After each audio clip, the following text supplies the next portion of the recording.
কিয়ামতের দিন আমরা কাঁদব নিজের জন্য, আর হযরত মুহাম্মদ সাল্লাল্লাহু আলাইহি সাল্লাম কাঁদবেন আমাদের জন্য। আলহামদুলিল্লাহ। বিসমিল্লাহির রহমানির রহিম। আসসালামু আলাইকুম। সবাই কেমন আছেন? আশা করি আল্লাহর অশেষ রহমতে সবাই খুব ভালো আছেন। আলহামদুলিল্লাহ, আমি আমার পরিবারের সবাইকে নিয়ে ভালো আছি। সকাল থেকে ভিডিও শুরু করলাম, আশা করি সবার কাছে খুব ভালো লাগবে। আর ভালো লাগলে অবশ্যই প্রথমে একটা লাইক দিয়ে ভিডিওটি দেখা শুরু করবেন। তো এদিকে আপনাদের ভাইয়া ছেলেকে স্কুলে দিয়ে আসার সময় টাটকা সবজি নিয়ে এসেছে। তো আমার সবজি শেষ, দেখতেই পাচ্ছেন ফ্রিজের বক্স একদম খালি। তো এখন সকালে নাস্তা খেয়ে ফ্রিজের বক্সটা এখন সবজি রেখে দিচ্ছি। আর আজকে লতি রান্না করব, লাউ রান্না করব না, আর মিষ্টি কুমড়া রান্না করব। তো এদিকে লাউ, মিষ্টি কুমড়া, বেগুন, ধুন্দল, পটল, আলু এগুলো এনেছে, আর এনেছে পেঁপে। তো এখান থেকে কিছুটা সবজি রেখে দিব, আর এই সবজি আমার প্রায় এক সপ্তাহ চলে যাবে। তো একদিন বাজার করলে আমার প্রায় এক সপ্তাহ হয়ে যায়, কেননা বাচ্চারা বেশি সবজি খায় না, যার জন্য সবজি প্রতিদিন একটা দুটো রান্না করি, বেশি রান্না করি না।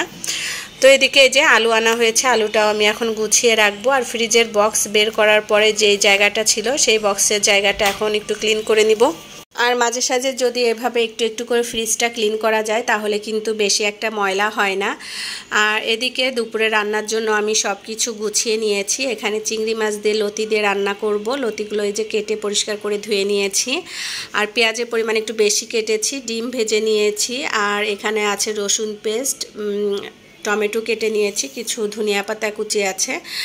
তো সব কিছু গুছালে কিন্তু রান্নাটা খুব দ্রুতই হয়ে যায়। চিন্তা করছি খালা আসার আগে আজকে রান্নাটা তাড়াতাড়ি করে ফেলবো। আর এদিকে মিষ্টি কুমড়া ডিমের রেসিপিটা রান্না কমপ্লিট হয়ে গিয়েছে। যারা এখনো মিষ্টি কুমড়া দিয়ে ডিম রান্না করে খেয়ে দেখোনি তারা এইভাবে খেয়ে দেখবে। আজকে আমি মাটির কড়াইয়ে রান্না করব।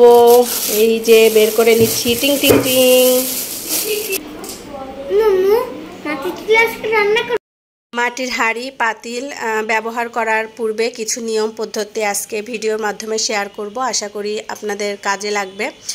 তো মিষ্টি কুমড়া তরকারি আমার রান্না কমপ্লিট হয়ে গিয়েছে। আর এখানে যে মাটির পাতিলটা দেখছেন, এটা কিন্তু আমি প্রথমে ভালো করে ধুয়ে নিয়েছি, সেটা আর ভিডিও করা হয়নি। তারপরে এখানে আমি সরিষার তেল মাখিয়ে নিচ্ছি। আমি যে ঢাকনাটা নিয়েছি সেটাতেও সয়াবিন তেল মাখিয়ে নিচ্ছি।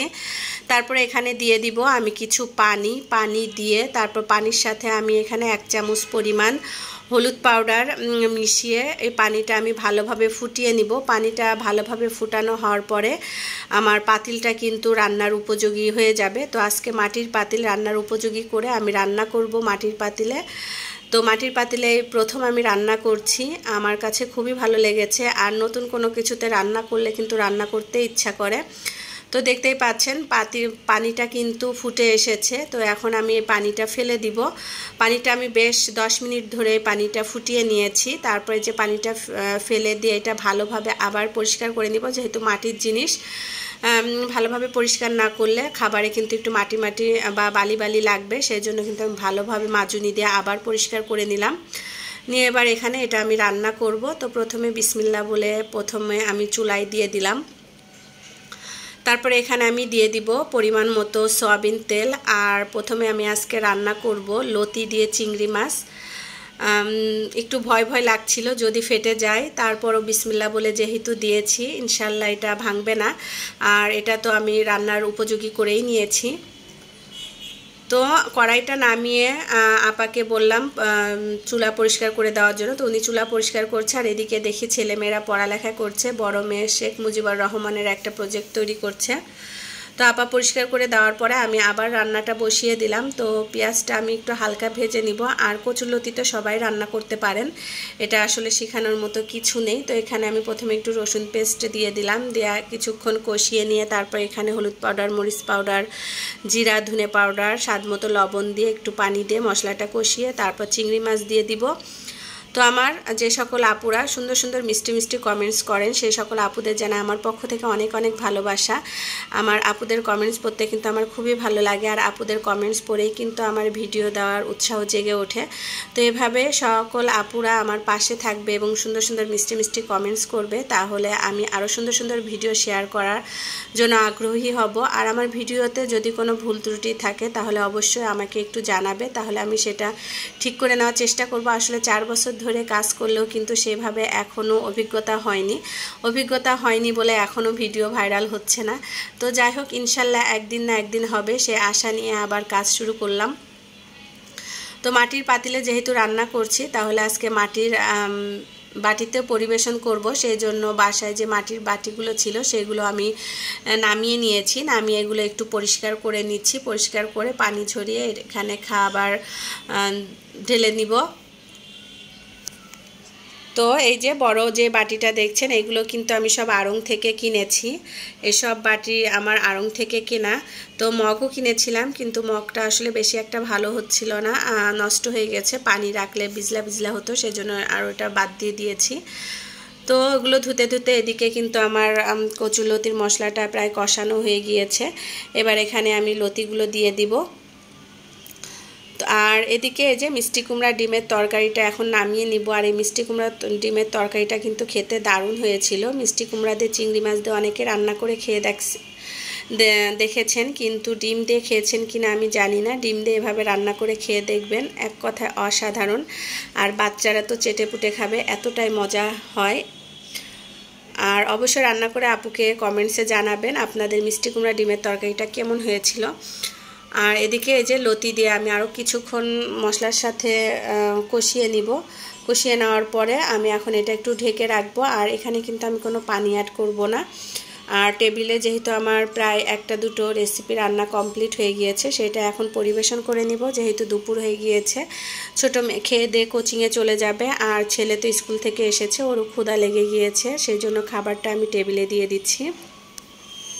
তো এই যে প্রথমে ডিম দিয়ে মিষ্টি কুমড়া রান্না কমপ্লিট হয়ে গিয়েছে, সেটা আমি নামিয়ে নিলাম। আর লতিটাও প্রায় হয়ে এসেছে, আরও কিছুক্ষণ নেড়েচেড়ে ঢেকে রাখলে কিন্তু এদিকে আমার লতি রান্নাটাও কমপ্লিট হয়ে যাবে।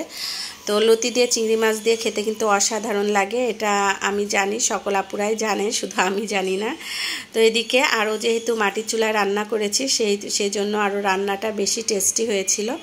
তো যারা এখনও মাটির চুলায় রান্না করবেন চিন্তা করছেন, তারা কিন্তু এইভাবে মাটির পাতিলে রান্না করবেন, তারা কিন্তু এভাবে মাটির পাতিলটা আগে রান্নার উপযোগী করে নিয়ে তারপর রান্না করবেন, নাহলে কিন্তু ফেটে যাবে। তো এই যে লতি রান্না শেষ, এবার আমি যেই টমেটোগুলো কেটে নিয়েছি সেই টমেটোটা ভাজি করে নিব। আজকে টমেটো দিয়ে ডিম দিয়ে ভাজি করব। এখানে রসুন পেঁয়াজ কাঁচামরিচ আমি ভেজে নিয়েছি, তারপরে এখানে আমি কিছুটা গোটা জিরে দিয়ে দিলাম। জিরা ফোড়ন দিয়ে তারপরে আরও কিছুক্ষণ নেড়ে চেড়ে নিব। যখন জিরাটা একটু ভাজা ভাজা হয়ে আসবে, তখন এখানে আমি দিয়ে দিব টমেটো। আর এই টমেটো ভাজিটা কিন্তু খেতে দারুণ ছিল। তো এবার এই যে ভাজা ভাজা হয়ে এসেছে, এখানে আমি একটু সামান্য পরিমাণ হলুদ অ্যাড করে নিলাম। তারপরে এখানে দিয়ে দিব আমি টমেটো দিয়ে কিছুক্ষণ নেড়ে চেড়ে যখন টমেটোটা একটু গলা গলা হয়ে আসবে, তখন এখানে আমি ডিম দিয়ে দিব। আর আমার বাসা মেন রোডের সাথে থাকার জন্য কিন্তু প্রচুর শব্দ আসছে, ফ্যান অফ করে কথা বলছি, ঘেমে অস্থির হয়ে গিয়েছি। এত কষ্ট করে ভিডিও আপলোড করি, কিন্তু সেভাবে ভিউ পাই না, মনটাই ভেঙে যায়। তারপরও আমার সুন্দর সুন্দর মিষ্টি মিষ্টি আপুদের কমেন্টস পড়ে আমি আবার উৎসাহিত হয়ে ভিডিও দেওয়া শুরু করে দিলাম। সবাই দোয়া করবেন আমি যেন একটানা আবার ভিডিও আপলোড করতে পারি এবং সবসময় আপনাদের পাশে থাকতে পারি। আর অনেক শব্দ হয়, শব্দের জন্য প্লিজ কেউ কিছু মনে করবেন না, কেননা কিছুই করার নেই। মেন রোডের সাথে যাদের বাসা আছে তারা একমাত্র বুঝতে পারবেন যে আমাদের ভিডিও আসলে আপলোড করতে কতটা, ভিডিও তৈরি করতে কতটা কষ্ট হয়। তো এদিকে যে ঢাকনাগুলো ময়লা হয়ে গিয়েছে, ঢাকনাগুলো আমি একটু পরিষ্কার করে নিচ্ছি। তো এই তো দুপুরে রান্না প্রায় কমপ্লিট আলহামদুলিল্লাহ। আজকের প্রতিটা খাবারই কিন্তু অনেক লোভনীয় ছিল। আর আমি খাবার দিয়ে টেবিলটা সাজিয়ে নিয়েছি, মাটির জিনিস দিয়ে আজকে টেবিল সাজিয়ে নিলাম।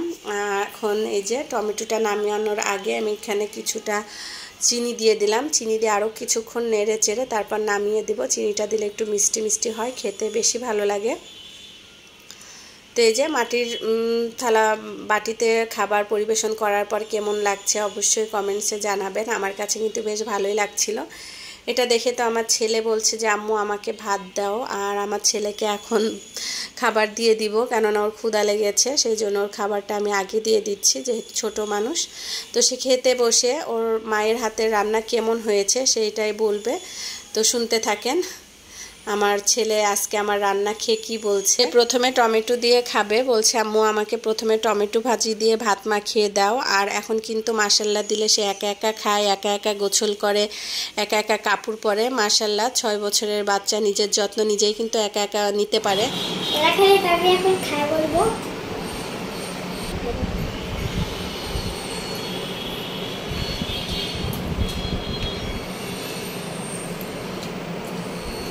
মজা হচ্ছে। এটা কি খাচ্ছ জানো? এটা হলো ডিম আর টমেটোর একটা রেসিপি।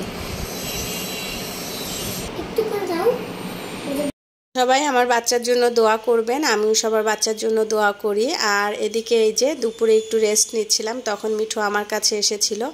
আর ওকে আমি ধরার পর যেই ভিডিও করতে গিয়েছি তখনই সে উড়ে চলে যাচ্ছে। আর মিঠুকে এখন উঠিয়ে রাখবো, না হলে ফ্যান ছাড়তে পারবো না। আর দুপুরে ফ্যান না ছাড়লে তো ঘুমানো সম্ভবই না, যেহেতু প্রচুর গরম পড়ছে। আর ওকে খাঁচায় এই যে এখন উঠিয়ে রাখলাম। তো এই যে রাতের ভিডিও আবার রাত থেকে শুরু করলাম, প্রায় 12টা বাজে। আর 12টা বাজে আপনাদের ভাইয়ার সাথে আমি একটু বাহিরে হাঁটতে বের হয়ে হেঁটে আসার সময় বাচ্চাদের জন্য চিপস, রাঁধুনি হালিম মিক্স শেষ হয়ে গিয়েছিল, রাঁধুনি হালিম মিক্স এনেছি। আর এখানে এনেছি কিছু জিরা, মিল্কবিটার দুধ চা খাওয়ার জন্য এনেছি, পাউরুটি সকালে নাস্তা খাওয়ার জন্য আনা হয়েছে, 30টা ডিম আনা হয়েছে। আর খুব ইচ্ছা করছিল একটু ফুচকা খাবো, সেই জন্য আসার সময় একটু ফুচকা এনেছি। ভাত খেতে ইচ্ছা করছে না, আর এখন এই ফুচকা খাবো।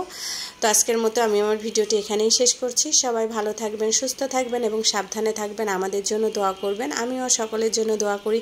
আল্লাহ হাফেজ, আসসালামু আলাইকুম।